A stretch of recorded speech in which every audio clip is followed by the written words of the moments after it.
Oh, hey, come on in.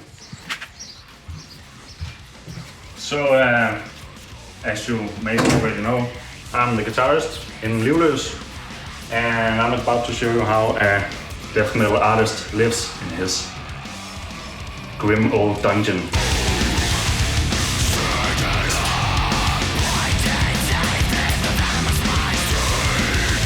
Which this apparently isn't at all.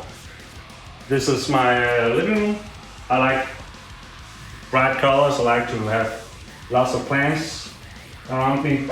This is my dog, Tilde. She's very demanding. There she goes.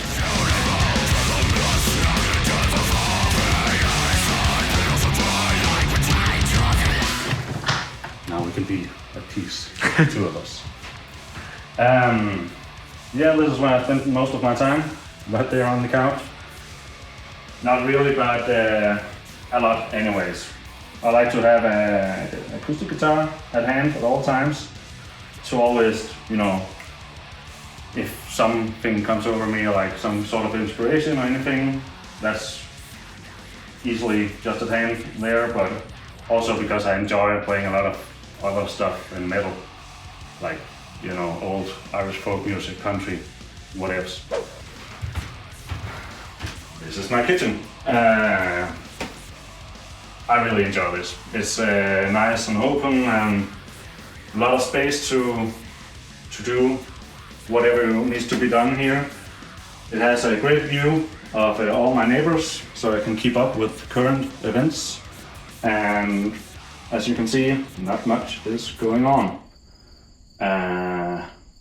Primarily because only old people and married couples live here.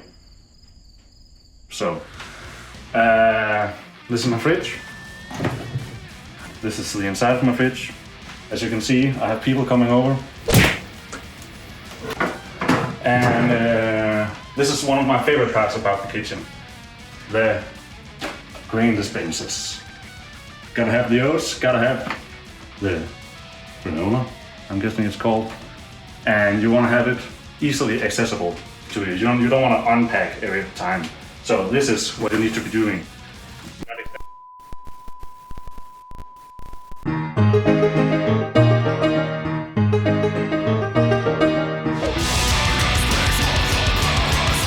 As you can see, a lot going on here. I made this into, you know, my room when I moved in here. Both office but also music room where I can really spend a lot of hours up here without needing anything else. This is primarily where I do the riffs, the music, and everything else I write for LIVLØS. As you can see, it's a simple setup. It's just a regularly, somewhat powerful laptop. Just got a sound card and whatnot, and then some monitors. Those really aren't studio monitors, but I wanted something that could work both with recording and my stereo as well. But also because I don't really need that much, I prefer to have all the riffs and the main part of the music and the writing sessions happening at the rehearsal space. I got a lot of stuff hanging around here. One of the first things I put up was our gig at Copenhagen in 2018.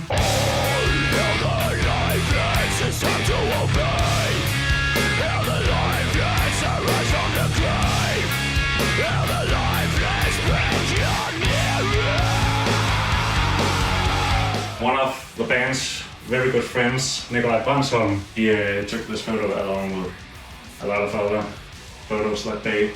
So it's sitting there every day as I'm writing stuff here to remind me, okay, is this a riff that can be played at that concert in front of those people, that audience?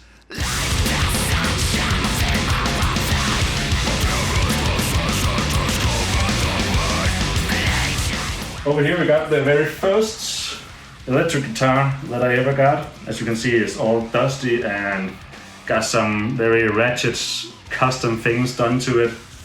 me and my dad thought that, okay, when do you ever have an Allen key, or at least you lose them all the time? So why not just make it like huge bolts with a screwdriver that you can find, as you can see, I've tried with the key sometimes. Doesn't really hold up in court, but it worked for a few shows, so yeah. So this has been with me for like, must have been at least 15 or 16 years. Got the bridge fixed because I didn't like flat rose at all at the time. I do now, but this is not a great system for this, like the budget model. And when you play in drop B, this won't do it. But what will do it is my workhorse right here. It's the guitar I write basically all riffs, all solos, all the stuff on. It's an Ibanez RGITFE. Yeah, 20 something. It's an Iron label. I changed out the bridge pickup with an X2N, DiMaggio X2N, you know, the Chuck Schuldiner one, because, well, honestly, the first time I did it, it was just because it was Chuck Schuldiner and it was cool. But I found out that it's actually one of the best sounding guitars I've owned. So that was lucky. But as you can see, it's got a lot of, I don't know if, yeah, I guess you can call it relic, because I've played this for about four or 5 years for all the shows we did, and it's never, maybe once or twice it's given up on me with like a broken string or something, but never otherwise. This is something I'm never gonna get rid of. In my spare time, I like to teach kids about music. I'm a school teacher.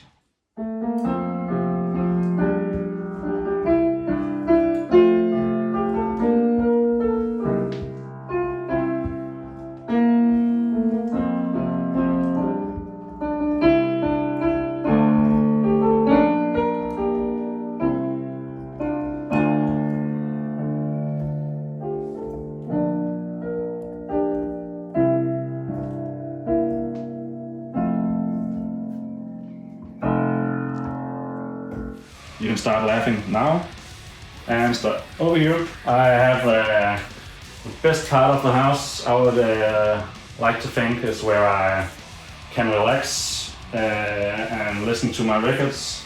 This is all the records I've been ordering and haven't listened to yet on vinyl. I know all these albums back to back, but haven't listened to them on vinyl yet. And this is all the stuff that I have had to turn on the table, no pun intended. And of course my shelf of CDs, because when I started listening to metal, it was mostly CDs, as anyone my age. I didn't have internet, so LimeWire and all that didn't really exist to me. It was going to the library, burn some CDs, take them home, or whenever you could afford, you bought a CD.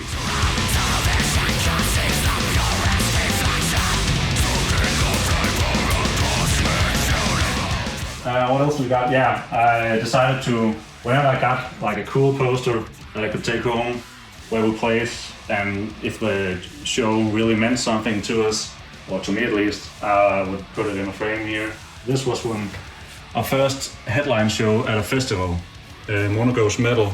We got our first album that I of course had to put in a frame, and I'm still to this day, I'm really proud of it. So it stays right there. Printouts from Shack of Kinetics, if any of you guys know him. He's on Instagram.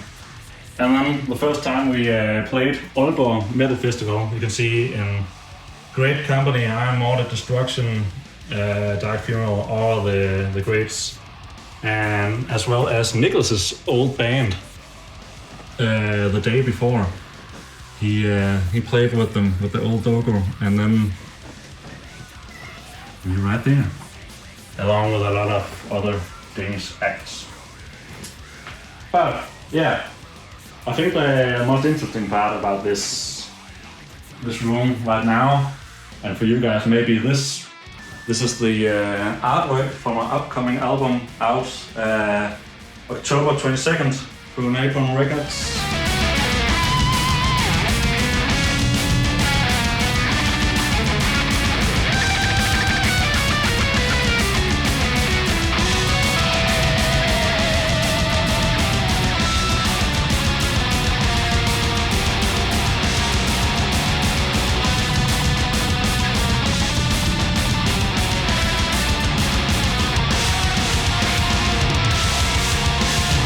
This is made by LIVLØS from Poland, and he's worked with a lot of great metal acts like Psychroptic, Fuming Mouth, LIVLØS. LIVLØS was actually the inspiration for us for going ahead and inquiring him about making the artwork. At this point, we just really wanted someone to take charge, and he did, and this is what we went with. It's the first thing that came to us in a mail, and it was just perfect from the start.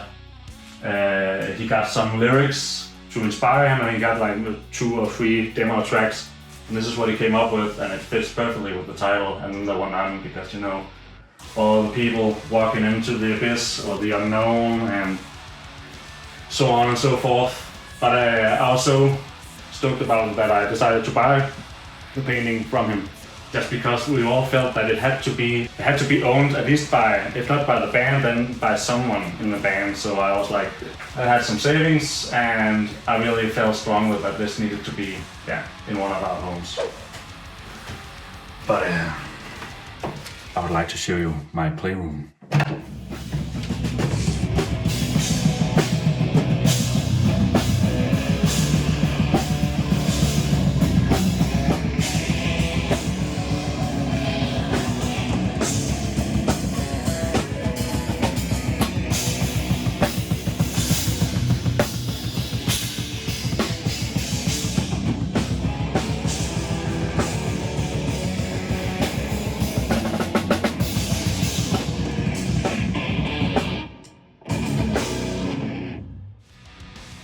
Whoa! So yeah, welcome to our rehearsal space.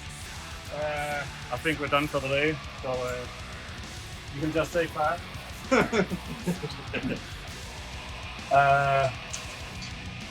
But yeah, this is where we come to rehearse every week. We make some noise, and our producer Jacob's neighbors. It's his studio. Also, this is where we recorded both our EP, debut album, and then the one on, our upcoming album. So yeah, this is where I keep all the good shit to play. The full stack, well, not full stack, but sometimes we like to combine the two of them. We made some flight cases, or painted some flight cases with a logo on for easy side banners when we're out playing live. I usually play this Marshall JVM 210H. Yeah, I've been playing that live ever since I got it 3 years ago. Hasn't complained ever since. A real workhorse, and she just looks pretty. Over here is my main guitars playing live. The one I use at the moment is this new Jackson Kelly, or KE2. Made some custom things myself, but only cosmetics. No. As you can see, I'm a big fan of gold hardware. Maybe that's just a phase, maybe not. So yeah, this is the best guitar I've ever owned, and probably will be for a long time. So I'm really excited about that. Yeah, the second one is one that has been following me for a little over 2 years live, and you can see it has some. It's a pretty battle worn, but it still does the trick. Put in some EMG head feels or headsets to give it an extra punch, and wow, I actually forgot about that. Well, now you know whose guitar this is. I don't know, thought it was funny. But yeah, let's continue on. As you can see, this is the main room of our studio. This is where we, as I mentioned before, recorded our EP, Into Beyond, and then the one on our upcoming album. So yeah, this is pretty much the only sound we've been working with, and the only producer we've been working with, Jacob, whose station is in here. Yeah, this is the main control room where he sits and keeps on not being very impressed until he's almost impressed, and that's when we know we have something that we can use. So yeah, that happened. Let's get downstairs again.